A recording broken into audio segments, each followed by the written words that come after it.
कभी कभी semester exam में स्टूडेंट का बैक लग जाता है सेमेस्टर में।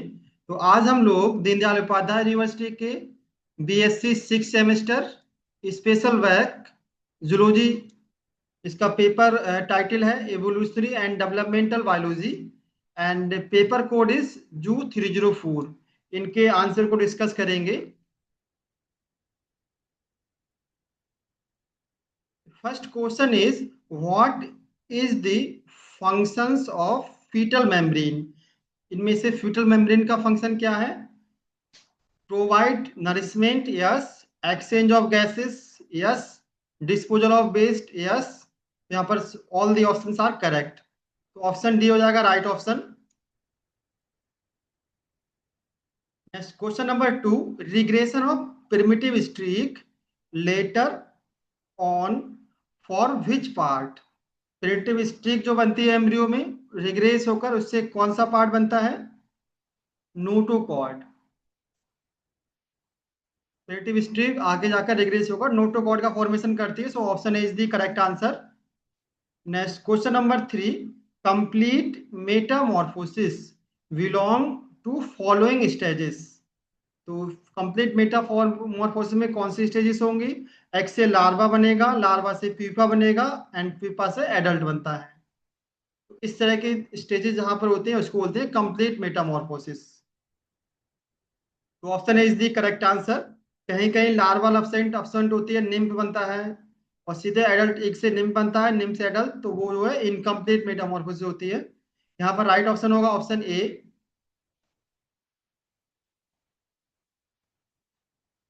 Next question number 4, how many cleavage are completed in the sixteen cell stages. तो सिस्टीन सेल का जब एम्ब्रियो बनना है तो कितने क्लीवेज, एक टाइप का माइटोटिक डिवीजन है, सिस्टीन सेल स्टेज एम्ब्रियो बनाने के लिए कितने क्लीवेज रिक्वायर्ड होंगे? 4। एक से दो सेल बनेंगी, दो से चार सेल बनेंगी, चार से आठ, आठ से 16, तो टोटल 4 क्लीवेज डिवीजन से हमारा बन जाएगा sixteen cell stage embryo. Option C is the correct answer.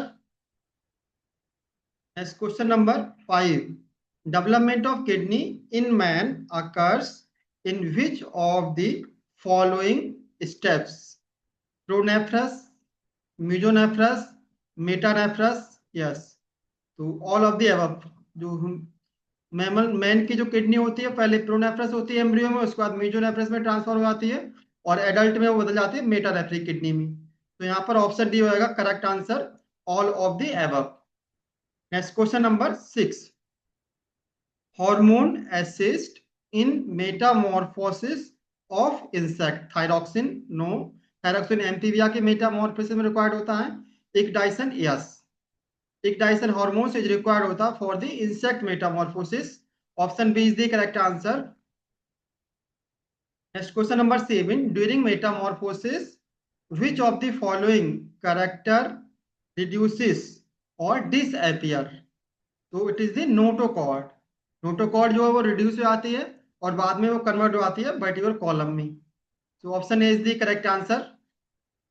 Next question number 8, which of the following membrane is included in the formation of placenta? तो डिफरेंट टाइप की मेम्ब्रेन होती है, योक्सेक membrane, amnion, chorion, एलेंटवाइज, जिसमें से chorion जो है it is A part of, ये क्या बनाती है? प्लेसेंटा का पार्ट, प्लेसेंटा का फॉर्मेशन करती है। So option is the correct answer. Next question number 9, fate map are used for the study of which of the following development of embryo. तो fate map use किस लिए करते हैं हम? एम्ब्रियो को डेवलपमेंटल स्टडी के लिए यूज करते हैं। तो option A is the correct answer. Next question number 10, type of cleavage found in the insects. Holoblastic, no. Discoidal, no. Superficial, yes. Insect में एक स्पेशल टाइप का एग होता है जिसको बोलते हैं सेंट्रोलिसाइटल egg.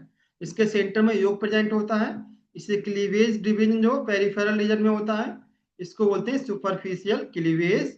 Option C is the correct answer. Next question number 11, the fertilised egg divides by the process of oogenesis, no. Cleavage, yes. तो egg में डिवीजन होता है जिसको बोलते हैं क्लीवेज, जिससे मल्टी सेलुलर एम्ब्रियो बनता है।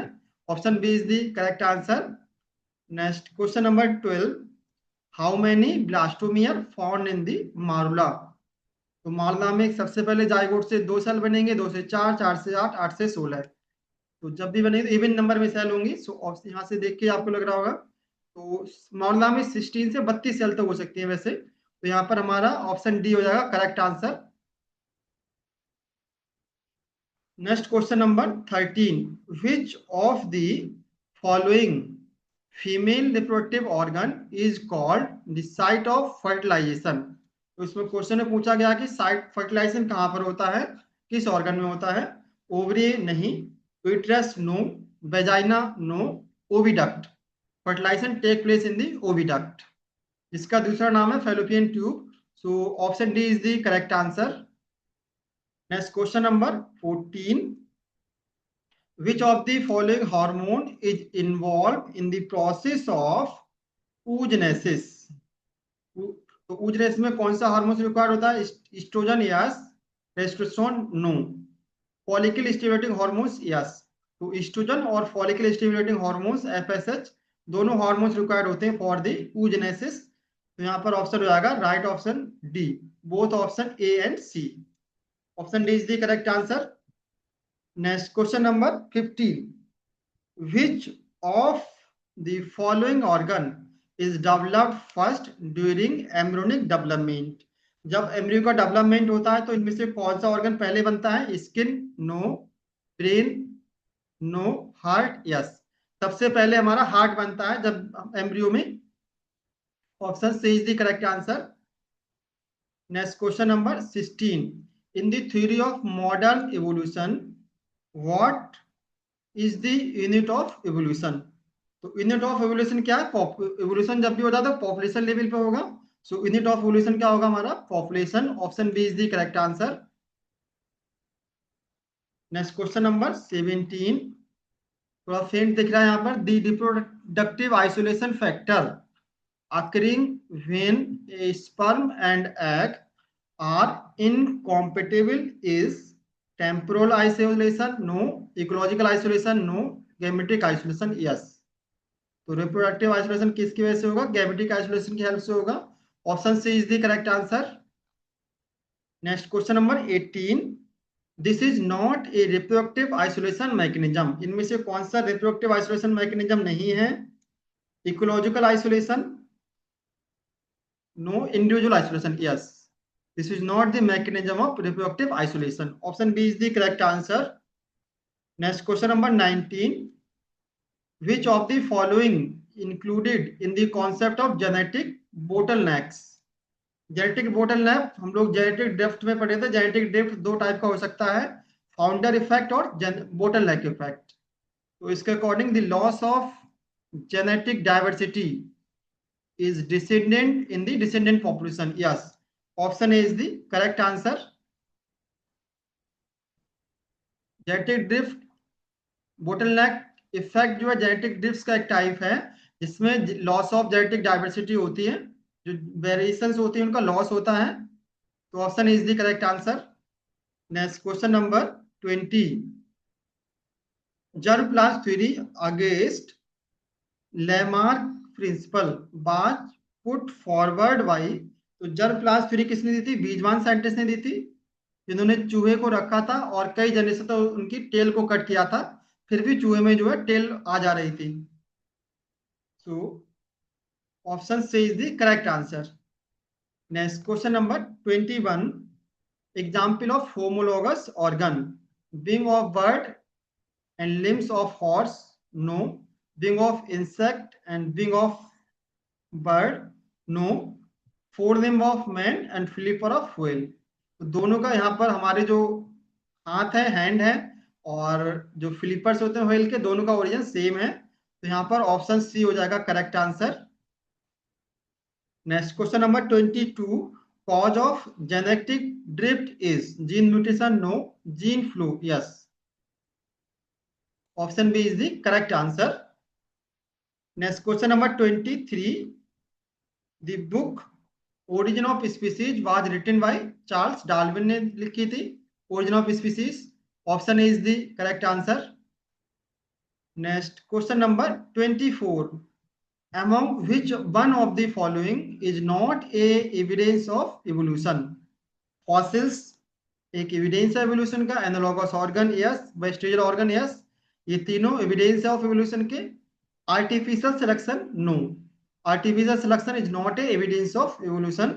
So option D is the correct answer. Next question number 25. Synthetic theory of evolution is fusion of which of the following theory.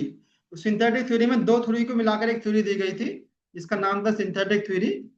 तो डार्विन की नेचुरल सिलेक्शन थ्योरी और मेंडल थ्योरी को दोनों को combine किया गया था, तब बनी थी हमारी synthetic theory of evolution.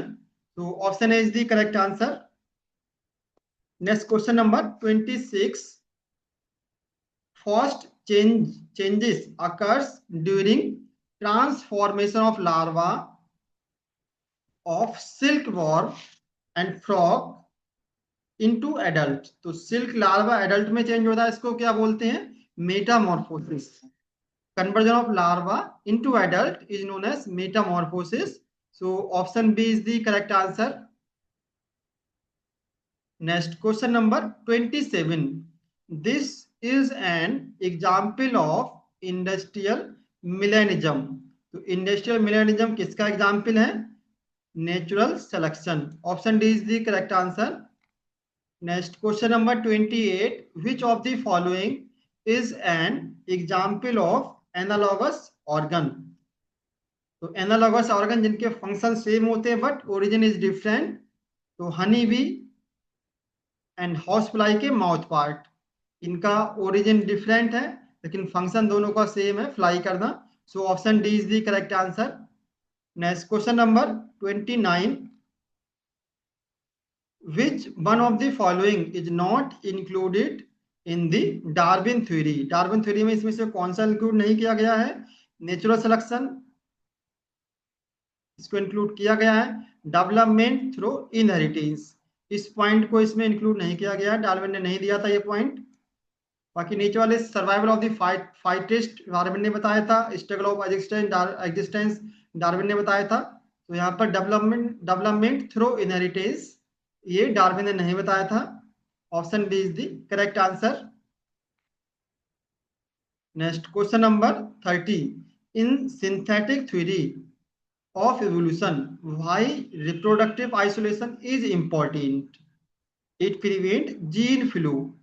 Option is the correct answer. तो दो स्पीसीज के बीच में ये जीन फ्लू को प्रिवेंट करता है हमारा reproductive isolation. Next question number 31. Who proposed theory of inheritance of acquired character?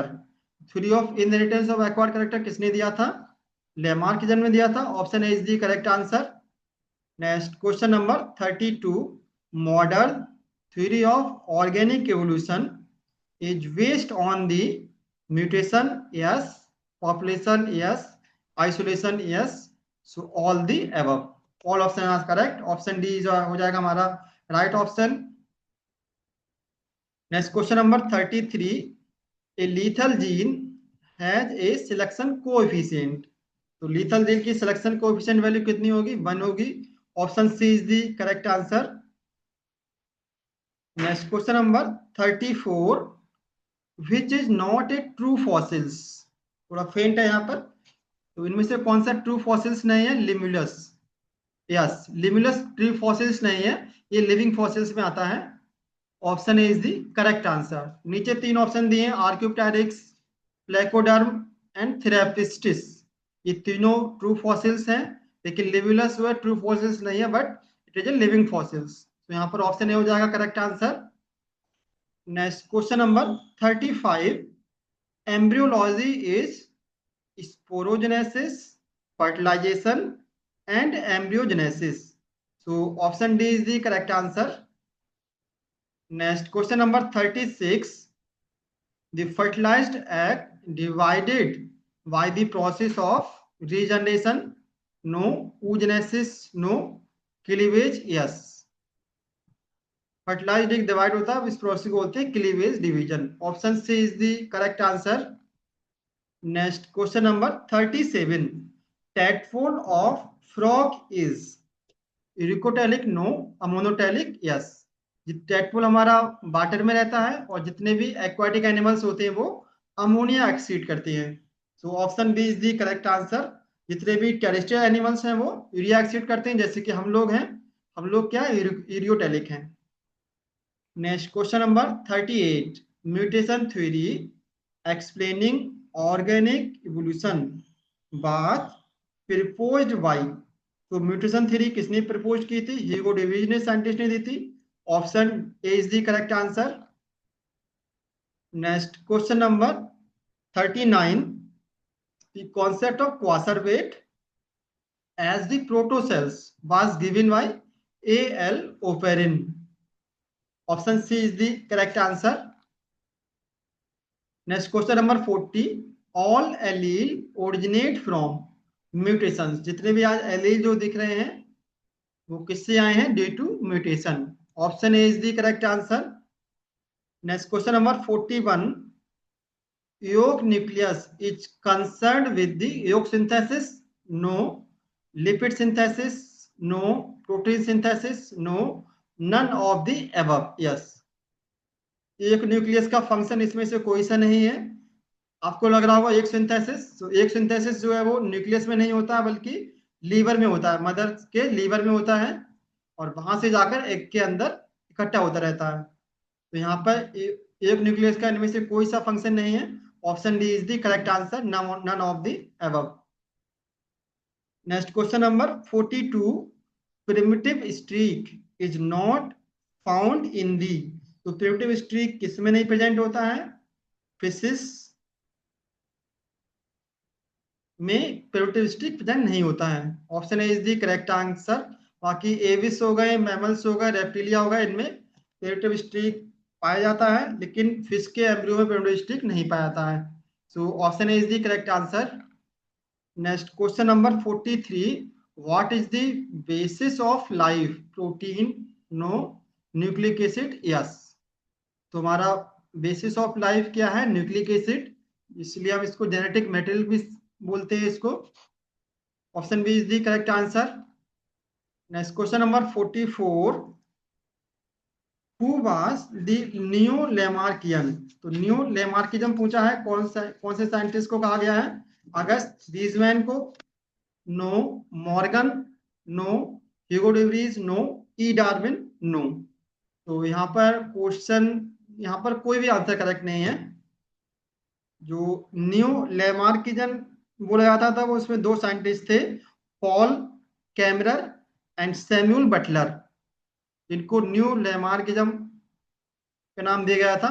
सो इनमें से कोई सा जो है ऑप्शन करेक्ट नहीं है। यहाँ पर क्वेश्चन नंबर 44 पर क्वेश्चन मार्क है, आंसर जो है यहाँ पर फ्रेम नहीं हुए सही से। Next question number 45, which of the following organs are not formed by the endoderm? इनमें से कौन सा ऑर्गन एंडोडर्म के द्वारा फॉर्मेशन नहीं होता है? पैंक्रियास एंडोडर्म से बनता है, किडनी एंडोडर्म से नहीं बनता है। किडनी हमारा मेजोडर्म से बनता है। Option B is the correct answer. नीचे ऑप्शन बचा लीवर और लंग, ये भी एंडोडर्म से बनते हैं, किडनी मेजोडर्म से बनता है। Next question number 46, who put forward the theory of natural selection? तो थ्योरी ऑफ नेचुरल सिलेक्शन किसने दिया था? चार्ल्स डार्विन ने दिया था। Option B is the correct answer. Next question number 47, which is the living fossil? इनमें से कौन सा लिविंग फॉसिल्स है? Sphenodon? Yes. Peripatus? Yes. Limulus? Yes. तीनों ही लिविंग फॉसिल्स हैं, तो राइट ऑप्शन हो जाएगा हमारा all of the above. Next question number 48, when a बटेर egg leaves the ovary during ovulation it enters the। तो क्वेश्चन इजी है बट कंफ्यूज करने के लिए ऐसे पूछा है। तो जब ओवरी से एग निकलता है तो कहाँ पहुंचेगा? फॉलिकल में? नो। ओविडक्ट में? यस। तो ओवरी से कनेक्ट क्या होती है? ओविडक्ट होती है। जब ओवरी से एग निकलता है तो ओविडक्ट में पहुंचता है। Option B is the correct answer. Next question number 49, how many cleavages are completed in the 16 cell stages of frog egg. तो 16 सेल का एम्ब्रियो बन गया है और कितने क्लीवेज डिवीजन हुए हैं ये पूछा गया क्वेश्चन में। तो 1 से 2 पहला क्लीवेज डिवीजन होगा तो 2 सेल बनेंगे, दूसरा होगा तो 4 सेल बनेंगे, तीसरा होगा तो 8 सेल बनेंगे, चौथा होगा तो 16 सेल बनेंगे। तो हमारा 4 क्लीवेज डिवीजन होंगे। Option B is the correct answer. Last question पूछा गया mutation theory by radiation was experimentally demonstrated by. तो म्यूटेशन थ्योरी डिमोन्स्ट्रेट किसने की थी? एच जे मुलर ने डिमोन्स्ट्रेट की थी। इन्होंने ड्रोसोफिला एक्स में अपना एक्सपेरिमेंट परफॉर्म किया था, रेडिएशन से एक्सपोज किया था ड्रोसोफिला में, और इसमें जो है म्यूटेशन हो गया था। सो साइंटिस्ट का नाम था H J Muller. Option A is the correct answer.